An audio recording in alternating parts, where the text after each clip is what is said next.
네, 끝에 이제 4교시입니다. 이때부터 손 떨리죠. 뭡니까? 팔에 지도 나고 이렇게. 이 정도로 쓰고 나와야 되는데 쌩쌩해. 야, 마치고 술 마시러 가자. 이러잖아. 안 돼, 안 돼.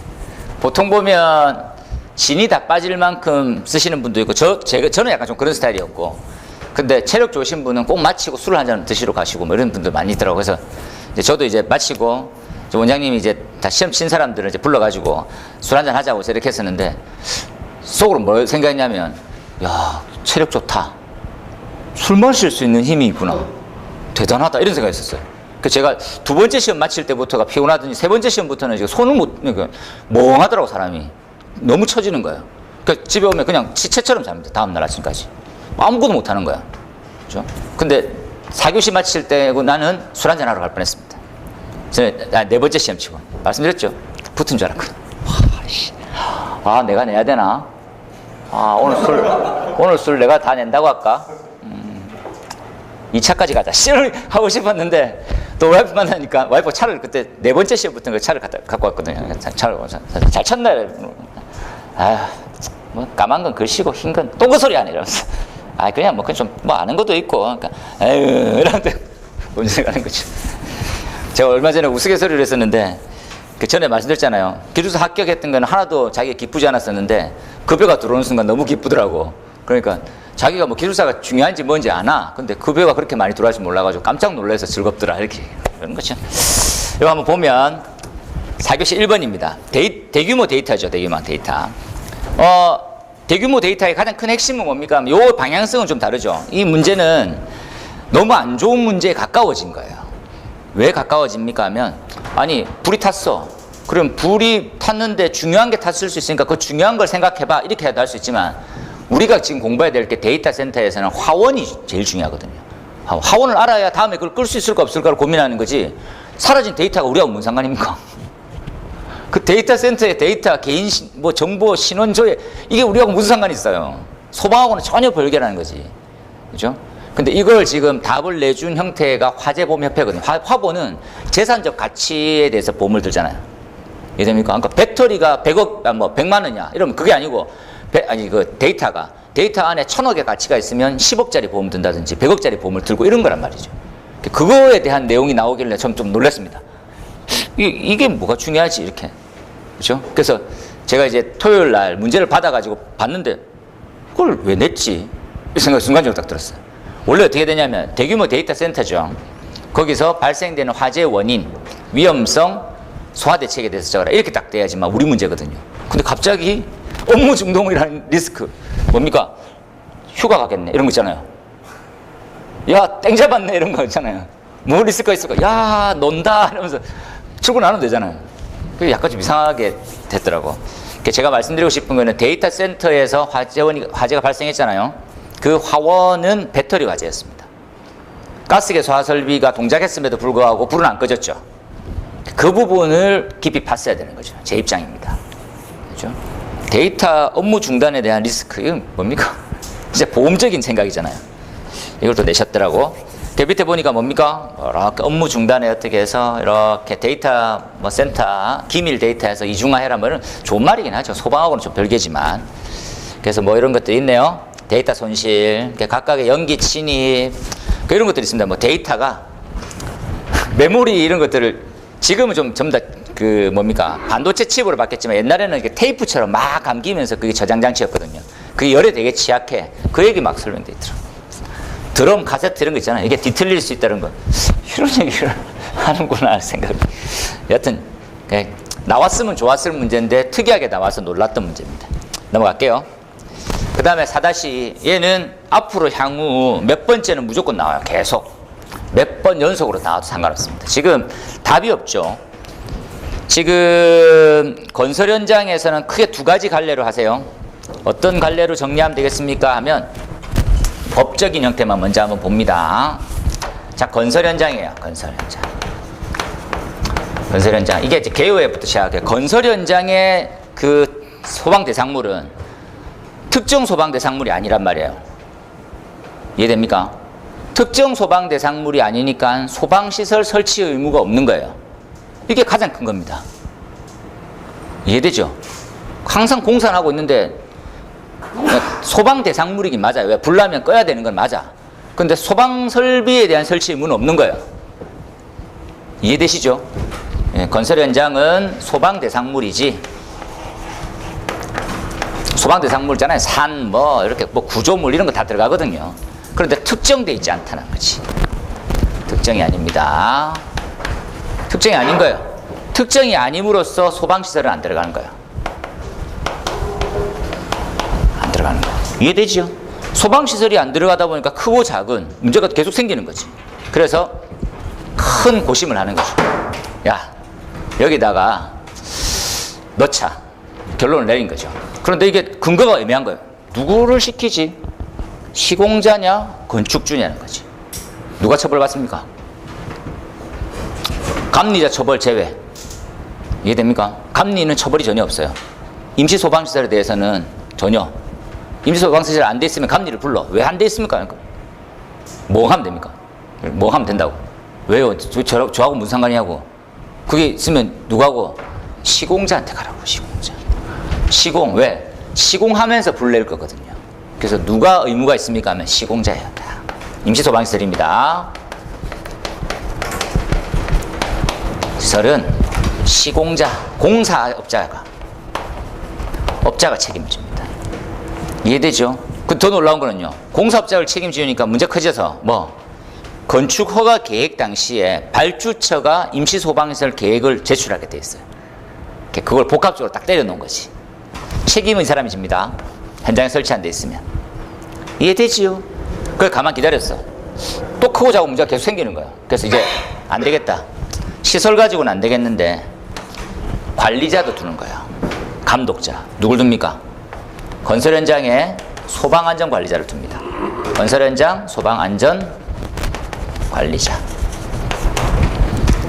이게 진짜 무식한 짓인, 제가 이런 말을 제가 죄송한데 특정 지어지지 않은 소방 대상물이에요.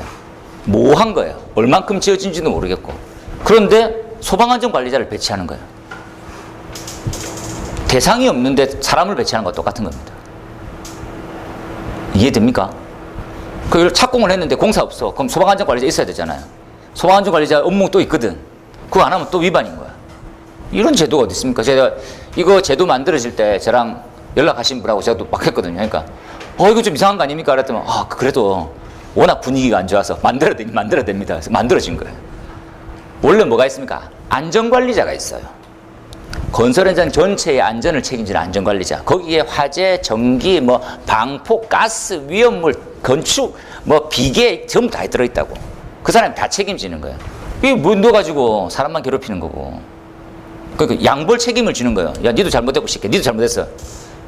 저까지요. 이런 거지. 다시 한번 정리합시다. 얘는 소방시설법에 있어요. 시설법. 얘는 예방법에 있어요. 둘 다 중요합니다. 우리 시험 기준에서. 왜? 계속 불이 나잖아요. 그래서 중요한 겁니다. 제도는 좀 특이하지만 중요한 것. 4-5가지 작업, 7가지 설비, 소관, 비누관 서로 비방하고 있는 거. 23년 7월 1일자부터 딱 7개 세팅됐어요. 암기하세요. 그 다음에 대신할 수 있는 설비들, 면제받을 수 있는 대체 설비 정리하면 끝. 그 다음에 4-3번입니다. 화재 피난 시뮬레이션. 저는 이제 이 문제를 엄청 좋아했거든요. 잘 만들었어요.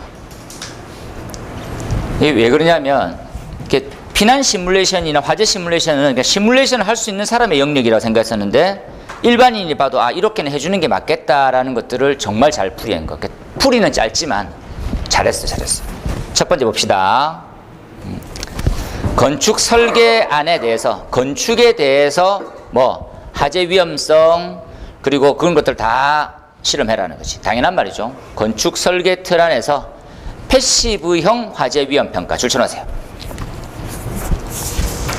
패시브형이 뭡니까? 액티브는 뭐고? 액티브는 화재 발생하면 뭡니까? 즉시 동작하는 여러 소방이죠, 소방. 패시브는 뭡니까? 건축적인 거. 그래서 화재에 관련되어 있는 위험 평가는 건축적인 것을 우선하라는 거예요. 너무 좋은 말이죠. 뭐 방화문, 방화구에 방화 셔터 이런 것들을 더 철저히 하게 해라 이런 거지. 그거 우선하게 잘 해놨어요. 두 번째, 요런 말 좀 특이하죠. 화재 피난 시뮬레이션의 커플링 줄쳐놓으세요. 이게 과거는 뭐가 문제였습니까? 화재 시뮬레이션 하나 띄워, 피난 시뮬레이션 띄워, 둘만 비교해. 연계가 안 되는 거예요. 이해됩니까? 화재 시뮬레이션에 있는 결과치 그 배경을 그대로 피난으로 옮길 수 있게 됐습니다. 지금은. 근데 몇몇 프로그램만 돼요. 그래서 걔를 커플링이라고 불러요. 커플링, 넌 커플링이라고 하거든요. 뭡니까? 화재 시뮬레이션에 있는 자료 그대로를 피난에 엎을 수가 있어요. 그렇게 돼야지만 정상이지. 이거 한번 체크해 놓으세요.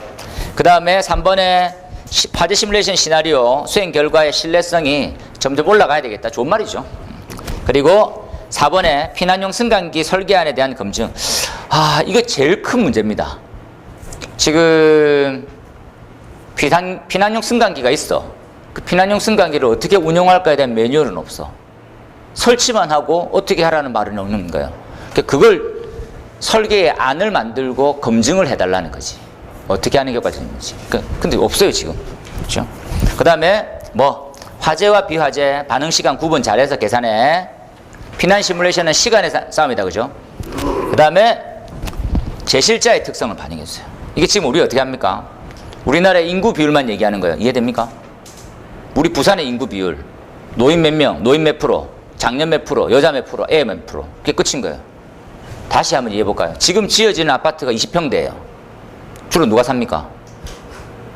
중장년이 사나요? 젊은 층이 사나요? 젊은 층이 살아. 젊은 층에 맞춰가지고 제실자의 비율을 바꿔야 되는데 안 바꾸는 거예요. 왜? 컨트롤 C, 컨트롤 V. 복사해서 붙여넣기. 계속 바꾸라고. 엄청 좋은 말들이 많더라고요. 그죠? 지하층 급배기 반영하고 있는 중이죠. 이 정도까지만 해서 내용만 들어봤고 풀어나가면 충분할 것 같습니다. 4번 하스모그 테스트. 하스모그 테스트는 좋은데 하스모그 테스트하고 연결되는 말 적을까요? 뭡니까? 거실 재현이죠. 거실 재현.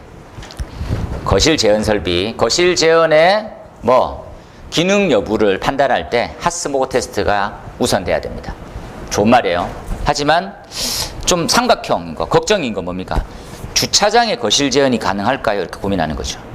그래서 지금 최근에 주차장에 하스모그 테스트를 해라. 그리고 컨텀을 해라. 하는 의견들을 내시는데 쉬운 일은 아닙니다. 쉬운 일이 아니다. 뭐 그렇게 자꾸 말하면서 안 할래 하지 마라. 이런 말을 또 하시거든요. 그런데 법부터 바꿔야 되는 거죠. 주차장에는 뭐가 면제받습니까? 방화구역이 면제받습니다. 방화구역 면제받으면 다 깨지는 거예요. 뭘 연기를 차단하고 합니까? 그 보 한 30cm, 50cm 보가 연기를 뭐 구획시킵니까? 말도 안 되는 소리지. 다 뚫려 있는데 무슨 뭐 거실 재현인 척 뭐 어디는 급기하고 어디는 빼고 에휴, 말도 안 되는. 건축부도 때려잡으라니까 건축은 못 때려잡고 힘없는 소방만 때려잡고 있는 거지. 그럼 못 자라고 답을 쓰라고. 그래도 답은 써야 된다고. 답은 쓰라고. 핫스모그 테스트입니다. 핫스모그는 쿨스모그가 좀 다르죠. 스모그 연기는 만들어낼 수 있는데 차가운 연기는 뭐 불역일 영향을 안 받잖아요. 그래서 핫스모그를 해서 지금 하고 있고 최근에는 다양한 가스를 쓰고 있고 기능도 많아지고 세팅값도 잘 나오고 하더라고요. 밑에 참조해서 한번 보십시오. 저는 이거 한번 다음에 오른쪽 그림을 좀 더 설명을 데이터 치가지고 뭐 다른 회사의 보고서던데 좀 설명할까 하는 생각 중입니다. 근데 이게 조금 애매하긴 해요. 아직 이제 부속실 재현이라고 하는 도어팬 테스트도 명료하게 세팅이 잘 안 됐거든요. 해나가야 되죠. 요거 부분이 결과치입니다. 모 회사에 이렇게 태워가지고 연기 배출 여부 확인하고 또 재고하여. 이제 5번입니다. 초고층, 고층 건축물에 반드시 설치해야 될 소방시설. 그러면 여기 재난관리 및 관한 특별법령권군요. 하지만 그에 따른 스프링클러하고 인명구조기구에 대한 설치 기준을 적어라. 인명구조 설치 기준은 소방에 있는 거고 그걸 적으란 말인가요? 이렇게 묻는 거죠. 그래서 요거 부분입니다. 이거 뭡니까? 라면 초고층 관련해 있는 법령에는 피난안전구역만 나와 있거든요. 근데 초고층 전체는 다른 설비가 들어가는 거거든요. 이 문제가 조금 전 약간 헷갈리더라고요. 그래서 뭐 이런 것들 살펴보십시오. 그죠? 이런 설비가 들어간다 정도. 그래서 스프링클러 설치 기준과 인명 구조 기구에 대한 설치 기준은 화재 안전 기술 기준을 근거해서 다 불렀으니까 한번 쭉 보십시오. 그래서 요거 지금 요만큼 다 적어야 되는 건 아니겠죠, 그죠? 피난 안전구역 거. 요거가 답입니다. 제가 음영 처리만 일부러 다 해놨어요. 전체 아시면 좋아서 넣은 거지. 6번 이제 끝이네요. 이 문제도 엄청 좋은 문제인데 약간 좀 혼란을 주거나 헷갈려 했던 부분들. 화재 플럼은 이해했고, 이 화재 플럼을 감지하기 위한 공기흡입형을 하라는 거였는지 그런 의도였겠다라고 생각하시면 되겠죠. 플럼은 왜 생깁니까 하면 이거 쉬운 말로 이런 거죠. 연기가 불나면 연기는 왜 불이 났었을 때 발생하는 연기는 왜 뜨나요? 가벼워지는 거죠. 가볍다는 뜻은 뭡니까 하면 부피 대비했을 때 질량이 더 감소된 거하고 똑같은 거죠. 똑같은 부피가 냈었을 때. 그러니까 쉽게 말하면 연기 입자들이 작아진 거예요. 좀 없는 거. 주변 공기보다. 그럼 가벼워져가지고 뜬다 이렇게 생각하면 좀 더 편할 말이고, 원래 부력에 방향하고 뭐 이런 것들이 있는데, 그렇게 따져보면 이제 이해가 이렇게 돼야 되는 거죠. 플럼이라고 하는 형태는 뜬다. 왜 뜹니까? 온도가 올라가니까 뜬대. 온도가 올라가면 밀도는 낮아져. 밀도에 대비해서 뜬대. 다시 한 번 더 설명을 하긴 할 겁니다. 연소 때. 그런 게 있구나 생각했어. 그 연기가 떴어. 연기가 뜨긴 하는데 어떤 감지가 제일 효과적이냐? 공기흡입형이다, 그죠? 공기흡입형을 또 이렇게 반틈짜리로 냈으면 좀 화가 나던데, 그래도 나온 게 어딥니까? 공기흡입형 예상을 계속하고 있었는데. 그래서 우리 그림은 이렇게 한번 교재 그림대로 해서 핵심 사항이 공기흡입형은, 그죠? 능동형 감지기라는 거죠. 원래 공기흡입형은 이렇게 나왔죠. 연소시 또는 화재시, 열분해 생성물을 검출하는 원리, 이런 것들. 뭐 이렇게 설명이 나가야 되는데 좀 애매했습니다. 여기까지만 적으시면 되고, 적응성이라길래 어디 써도 됩니까 이거고, 그죠? 그리고 화재안전 기술 기준에 나와 있는 곳은 얘밖에 없습니다. 지하구 화재안전 기술 기준. 이거 보이나요? 잘못 적은 답을. 공기흡입형이죠. 광센서가 아니고. 잘못했습니다. 이거 답이 아닙니다, 이거. 이건 잘못했네요, 제가. X.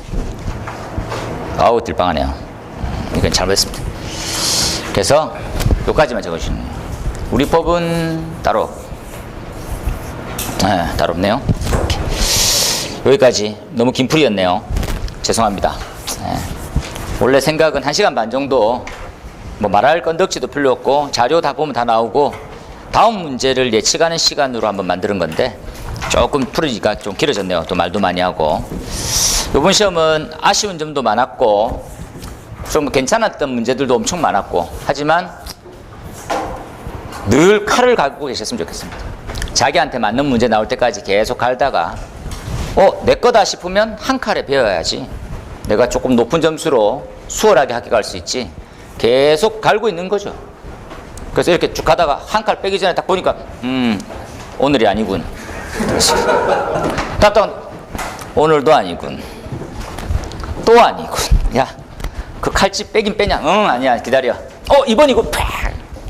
그렇게 해야지만 합격되거든요. 그래서 그 전까지는 계속 꾸준히 무던히 갈고 가시고, 그리고 연습 많이 하셔야 됩니다. 이렇게 뺐는데 엉뚱하게 뺄 수 있으니까 그 연습 좀 하시라고 하고요.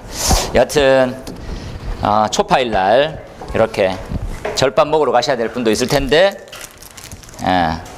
학원에 김밥 드시러 오셔가지고 다음 시험에 좋은 결과가 나올 겁니다.